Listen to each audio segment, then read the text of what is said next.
بسم الله الرحمن الرحيم. الحمد لله الذي أنزل على عبده الكتاب ولم يجعل له عوجا قيما لينذر بأسا شديدا من لدنه ويبشر المؤمنين الذين يعملون الصالحات أن لهم أجرا حسنا ماكثين فيه أبدا وينذر الذين قالوا اتخذ الله ولدا ما لهم به من علم ولا لآبائهم كبرت كلمة تخرج من أفواههم إن يقولون إلا كذبا فلعلك باخع نفسك على آثارهم إن لم يؤمنوا بهذا الحديث أسفا إنا جعلنا ما على الأرض زينة لها لنبلوهم أيهم أحسن عملا وإنا لجاعلون ما عليها صعيدا جرزا أم حسبت أن أصحاب الكهف والرقيم كانوا من آياتنا عجبا إذ أوى الفتية إلى الكهف فقالوا ربنا آتنا من لدنك رحمة وهيئ لنا من أمرنا رشدا فضربنا على آذانهم في الكهف سنين عددا ثم بعثناهم لنعلم أي الحزبين أحصى لما لبثوا أمدا نحن نقص عليك نبأهم بالحق إنهم فتية آمنوا بربهم وزدناهم هدى وربطنا على قلوبهم إذ قاموا فقالوا ربنا رب السماوات والأرض لن ندعو من دونه إلها لقد قلنا إذا شططا هؤلاء قومنا اتخذوا من دونه آلهة لولا يأتون عليهم بسلطان بين فمن أظلم ممن افترى على الله كذبا وإذ اعتزلتموهم وما يعبدون إلا الله فأووا إلى الكهف ينشر لكم ربكم من رحمته ويهيئ لكم من أمركم مرفقا وترى الشمس إذا طلعت تزاور عن كهفهم ذات اليمين وإذا غربت تقرضهم ذات الشمال وهم في فجوة منه ذلك من آيات الله من يهد الله فهو المهتد ومن يضلل فلن تجد له وليا مرشدا وتحسبهم أيقاظا وهم رقود ونقلبهم ذات اليمين وذات الشمال وكلبهم باسط ذراعيه بالوصيد لو اطلعت عليهم لوليت منهم فرارا ولملئت منهم رعبا وكذلك بعثناهم ليتساءلوا بينهم قال قائل منهم كم لبثتم قالوا لبثنا يوما أو بعض يوم قالوا ربكم أعلم بما لبثتم فابعثوا أحدكم بورقكم هذه إلى المدينة فلينظر أيها أزكى طعاما فليأتكم برزق منه وليتلطف ولا يشعرن بكم أحدا إنهم إن يظهروا عليكم يرجموكم أو يعيدوكم في ملتهم ولن تفلحوا إذا أبدا وكذلك أعثرنا عليهم ليعلموا أن وعد الله حق وأن الساعة لا ريب فيها إذ يتنازعون بينهم أمرهم فقالوا ابنوا عليهم بنيانا ربهم أعلم بهم قال الذين غلبوا على أمرهم لنتخذن عليهم مسجدا سيقولون ثلاثة رابعهم كلبهم ويقولون خمسة سادسهم كلبهم رجما بالغيب ويقولون سبعة وثامنهم كلبهم قل ربي أعلم بعدتهم ما يعلمهم إلا قليل فلا تمار فيهم إلا مراء ظاهرا ولا تستفت فيهم منهم أحدا ولا تقولن لشيء إني فاعل ذلك غدا إلا أن يشاء الله واذكر ربك إذا نسيت وقل عسى أن يهديني ربي لأقرب من هذا رشدا ولبثوا في كهفهم 300 سنين وازدادوا 9 قل الله أعلم بما لبثوا له غيب السماوات والأرض أبصر به وأسمع ما لهم من دونه من ولي ولا يشرك في حكمه أحدا واتل ما أوحي إليك من كتاب ربك لا مبدل لكلماته ولن تجد من دونه ملتحدا واصبر نفسك مع الذين يدعون ربهم بالغداة والعشي يريدون وجهه ولا تعد عيناك عنهم تريد زينة الحياة الدنيا ولا تطع من أغفلنا قلبه عن ذكرنا واتبع هواه وكان أمره فرطا وقل الحق من ربكم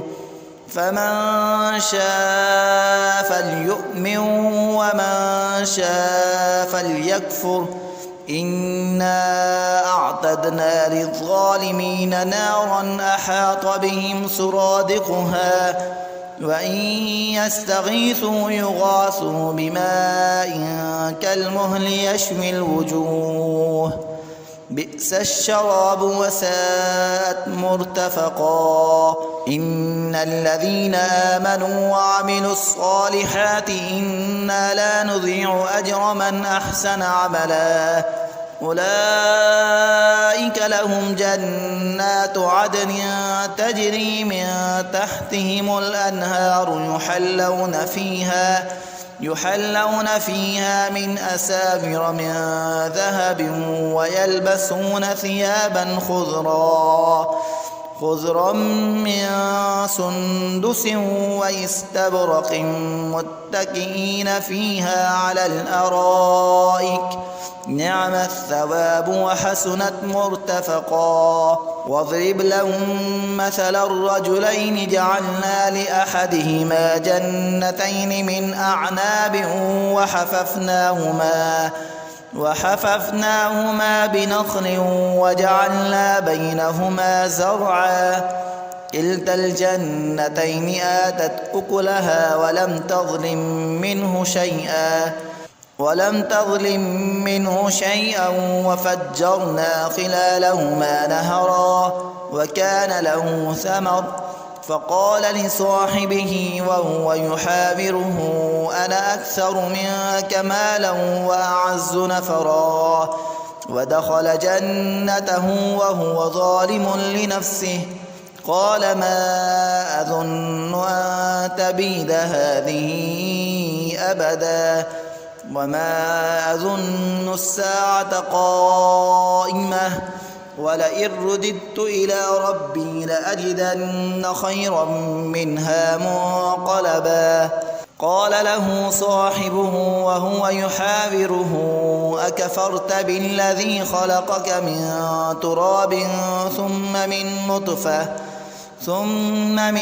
نطفة ثم سواك رجلا لكن هو الله ربي ولا أشرك بربي أحدا. ولولا إذ دخلت جنتك قلت ما شاء الله لا قوة إلا بالله إن ترني أنا أقل منك مالا وولدا فعسى ربي أن يؤتيني خيرا من جنتك ويرسل عليها حسبانا من السماء فتصبح صعيدا زلقا أو يصبح ماؤها غورا فلن تستطيع له طلبا. وأحيط بثمره فأصبح يقلب كفيه على ما أنفق فيها وهي خاوية على عروشها ويقول يا ليتني لم أشرك بربي أحدا. ولم تكن له فئة ينصرونه من دون الله وما كان منتصرا. هنالك الولاية لله الحق هو خير ثوابا وخير عقبا. واضرب لهم مثل الحياة الدنيا كماء أنزلناه من السماء فاختلط به نبات الأرض فأصبح هشيما تذروه الرياح وكان الله على كل شيء مقتدرا. المال والبنون زينة الحياة الدنيا والباقيات الصالحات خير عند ربك ثوابا وخير أملا. ويوم نسير الجبال وترى الأرض بارزة وحشرناهم فلم نغادر منهم أحدا وعرضوا على ربك صفا لقد جئتمونا كما خلقناكم أول مرة بل زعمتم أن لن نجعل لكم موعدا. ووضع الكتاب فترى المجرمين مشفقين مما فيه ويقولون يا ويلتنا ما لهذا الكتاب لا يغادر صغيرة ولا كبيرة إلا أحصاها ووجدوا ما عملوا حاضرا ولا يظلم ربك أحدا. وإذ قلنا للملائكة اسجدوا لآدم فسجدوا إلا إبليس كان من الجن ففسق عن أمر ربه أفتتخذونه وذريته أولياء من دوني وهم لكم عدو بئس للظالمين بدلا. ما أشهدتهم خلق السماوات والأرض ولا خلق أنفسهم وما كنت متخذ المضلين عضدا. ويوم يقول نادوا شركائي الذين زعمتم فدعوهم فلم يستجيبوا لهم وجعلنا بينهم موبقا. ورأى المجرمون النار فظنوا أنهم مواقعوها ولم يجدوا عنها مصرفا. ولقد صرفنا في هذا القرآن للناس من كل مثل وكان الإنسان أكثر شيء جدلا. وما منع الناس أن يؤمنوا إذ جاءهم الهدى ويستغفروا ربهم ويستغفروا ربهم إلا أن تأتيهم سنة الأولين أو يأتيهم العذاب قبلا وما نرسل المرسلين إلا مبشرين ومنذرين ويجادل الذين كفروا بالباطل ليدحضوا به الحق واتخذوا آياتي وما أنذروا هزوا ومن أظلم ممن ذكر بآيات ربه فأعرض عنها ونسي ما قدمت يداه إنا جعلنا على قلوبهم أكنة أن يفقهوه وفي آذانهم وقرا وإن تدعهم إلى الهدى فلن يهتدوا إذا أبدا وربك الغفور ذو الرحمة لو يؤاخذهم بما كسبوا لعجل لهم العذاب بل لهم موعد لن يجدوا من دونه موئلا وتلك القرى أهلكناهم لما ظلموا وجعلنا لمهلكهم موعدا وإذ قال موسى لفتاه لا أبرح حتى أبلغ مجمع البحرين أو أمضي حقبا فلما بلغا مجمع بينهما نسيا حوتهما فاتخذ سبيله في البحر سربا فلما جاوزا قال لفتاه آتنا غداءنا لقد لقينا من سفرنا هذا نصبا قال أرأيت إذ أوينا إلى الصخرة فإني نسيت الحوت وما أنسانيه إلا الشيطان أن أذكره واتخذ سبيله في البحر عجبا قال ذلك ما كنا نبغي فارتدا على آثارهما قصصا فوجدا عبدا من عبادنا آتيناه رحمة من عندنا وعلمناه من لدنا علما قال له موسى هل أتبعك على أن تعلمني مما علمت رشدا قال إنك لن تستطيع معي صبرا وكيف تصبر على ما لم تحط به خبرا قال ستجدني إن شاء الله صابرا ولا أعصي لك أمرا قال فإن اتبعتني فلا تسألني عن شيء حتى أحدث لك منه ذكرا فانطلقا حتى إذا ركبا في السفينة خرقها قال أخرقتها لتغرق أهلها لقد جئت شيئا إمرا قال ألم أقل إنك لن تستطيع معي صبرا قال لا تؤاخذني بما نسيت ولا ترهقني من أمري عسرا فانطلقا حتى إذا لقيا غلاما فقتله قال أقتلت نفسا زكية بغير نفس لقد جئت شيئا نكرا قال ألم أقل لك إنك لن تستطيع معي صبرا قال إن سألتك عن شيء بعدها فلا تصاحبني قد بلغت من لدني عذرا فانطلقا حتى إذا أتيا أهل قرية استطعما أهلها فأبوا أن يضيفوهما فوجدا فيها جدارا يريد أن ينقض فأقامه قال لو شئت لاتخذت عليه أجرا قال هذا فراق بيني وبينك سأنبئك بتأويل ما لم تستطع عليه صبرا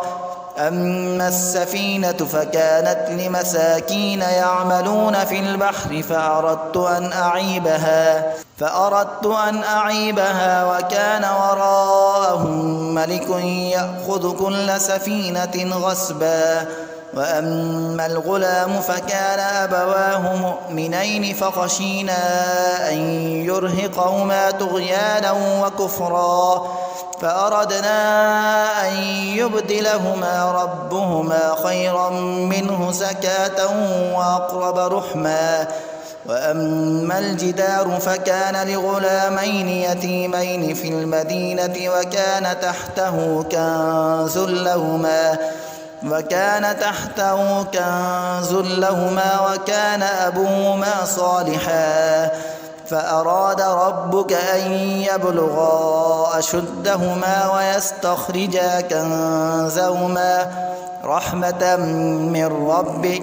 وما فعلته عن أمري ذلك تأويل ما لم تسطع عليه صبرا. ويسألونك عن ذي القرنين قل سأتلو عليكم منه ذكرا. إنا مكنا له في الأرض وآتيناه من كل شيء سببا فأتبع سببا حتى إذا بلغ مغرب الشمس وجدها تغرب في عين حمئة ووجد عندها قوما قلنا يا ذا القرنين إما أن تعذب وإما أن تتخذ فيهم حسنا قال أما من ظلم فسوف نعذبه ثم يرد إلى ربه فيعذبه عذابا نكرا. وأما من آمن وعمل صالحا فله جزاء الحسنى وسنقول له من أمرنا يسرا. ثم أتبع سببا حتى إذا بلغ مطلع الشمس وجدها تطلع على قوم لم نجعل لهم من دونها سترا كذلك وقد أحطنا بما لديه خبرا. ثم أتبع سببا حتى إذا بلغ بين السدين وجد من دونهما قوما لا يكادون يفقهون قولا قالوا يا ذا القرنين إن يأجوج ومأجوج مفسدون في الأرض فهل نجعل لك خرجا على أن تجعل بيننا وبينهم سدا قال ما مكني فيه ربي خير فأعينوني بقوة أجعل بينكم وبينهم ردما آتوني زبر الحديد حتى إذا ساوى بين الصدفين قال انفخوا حتى إذا جعله نارا قال آتوني أفرغ عليه قطرا فما استطاعوا أن يظهروه وما استطاعوا له نقبا قال هذا رحمة من ربي فإذا جاء وعد ربي جعله دكا وكان وعد ربي حقا. وتركنا بعضهم يومئذ يموج في بعض ونفخ في السور فجمعناهم جمعا وعرضنا جهنم يومئذ للكافرين عرضا الذين كانت أعينهم في غطاء عن ذكري وكانوا لا يستطيعون سمعا أفحسب الذين كفروا أن يتخذوا عبادي من دوني أولياء إنا أعتدنا جهنم للكافرين نزلا. قل هل ننبئكم بالأخسرين أعمالا الذين ضل سعيهم في الحياة الدنيا وهم يحسبون أنهم يحسنون صنعا أولئك الذين كفروا بآيات ربهم ولقائه فحبطت أعمالهم فلا نقيم لهم يوم القيامة وزنا ذلك جزاؤهم جهنم بما كفروا واتخذوا آياتي ورسلي هزوا إن الذين آمنوا وعملوا الصالحات كانت لهم جنات الفردوس نزلا خالدين فيها لا يبغون عنها حولا قل لو كان البحر مدادا لكلمات ربي لنفد البحر قبل أن تنفد كلمات ربي ولو جئنا بمثله مددا قل إنما أنا بشر مثلكم يوحى إلي أنما إلهكم إله واحد فمن كان يرجو لقاء ربه فليعمل عملا صالحا ولا يشرك بعبادة ربه أحدا بسم الله الرحمن